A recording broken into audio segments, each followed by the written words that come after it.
ఐశ్వర్య దీపం లేక ఉప్పు దీపం వెలిగించిన తర్వాత ఆ ఉప్పుని ఏం చేయాలి అన్న విషయాన్ని ఈరోజు మనం తెలుసుకుందాం.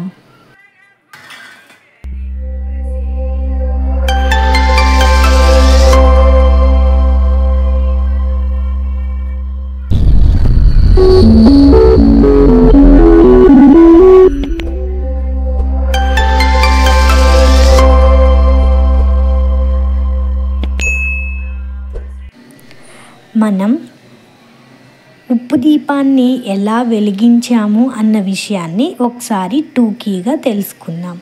దీని ఫుల్ వీడియో ఆల్రెడీ మన దామోదర డివోషనల్ ఛానల్లో పెట్టడం జరిగింది.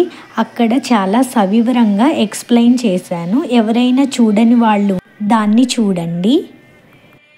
ఇప్పుడు బ్రీఫ్గా ఎక్స్ప్లెయిన్ చేస్తాను. నేను ఒక కింద వెండి ప్లేట్ తీసుకొని దానికి పసుపు రాసి, తర్వాత పెద్ద ప్రమిదను తీసుకొని దానికి చుట్టూ పసుపు రాసి కుంకుమ బొట్లు పెట్టి దానిపైన ఉప్పు పోసిన తర్వాత ఉప్పుకి కూడా పసుపు కుంకుమ వేయాలి.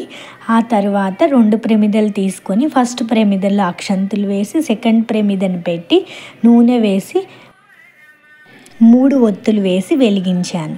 ఇంకో రకంగా ఎలా చేయాలి అన్న విషయాన్ని కూడా ఆ వీడియోలో ఎక్స్ప్లెయిన్ చేయడం జరిగింది, చూడండి. ఇప్పుడు మనము ఈ ఐశ్వర్య దీపం లేక ఉప్పు దీపము కొండెక్కిన తర్వాత ఏం చేయాలి అన్న విషయాన్ని చూద్దాం.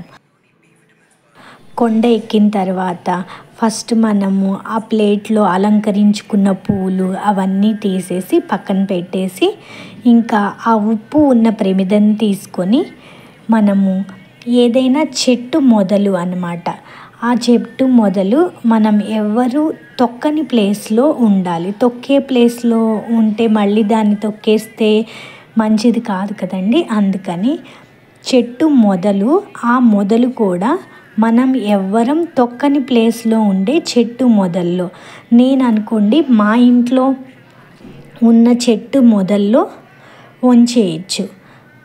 అట్లా ఏదైనా చెట్టు మొదల్లో ఉంచడము అన్నది ఒక పద్ధతి. అప్పుడు మనం నీళ్లు పోసేసినప్పుడు చెట్టు లోపలికి ఉప్పు కరిగిపోతుంది, అంతటితో సరిపోతుంది. ఇంకొక పద్ధతి ఏమిటి అంటే మన ఆ సింక్ శుభ్రంగా ఉండాలి.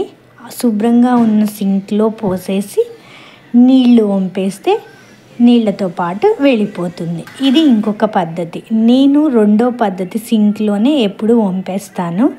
చెట్లలో తక్కువ నేను వంచేది. ఈ ఉప్పు దీపాన్ని శుక్రవారమే కాకుండా ప్రతిరోజు కూడా పెట్టుకోవచ్చట. ప్రతిరోజు వెలిగించే వాళ్ళు వారానికి ఒక రోజు ఉప్పుని మారిస్తే సరిపోతుంది. అంటే ప్రతి శుక్రవారం ఉప్పుని మారిస్తే సరిపోతుంది. ఈ ఐశ్వర్య దీపం లేక ఉప్పు దీపాన్ని మొట్టమొదటిసారిగా వెలిగించే వాళ్ళు పెద్ద ప్రమిద మరియు పైన ఉన్న చిన్న ప్రమిదలు మొత్తం 3 ప్రమిదల్ని కొత్తవి తీసుకోవాలి. ఫస్ట్ టైం మాత్రమే కొత్తవి తీసుకోవాలి. నెక్స్ట్ 2వ వారం నుంచి అవే ప్రమిదల్ని వాడుకోవచ్చు. ఓన్లీ ఫస్ట్ టైం మాత్రమే కొత్తవి తీసుకోవాలి. ఉప్పు దీపం ఎలా వెలిగించాలి అన్న వీడియో లింక్ని కూడా కింద డిస్క్రిప్షన్లో ఇస్తాను. ఎవరైనా చూడని వాళ్ళు ఉంటే చూడండి. ఇలాంటి మరిన్ని మంచి వీడియోస్తో మీ ముందుకు వస్తాను.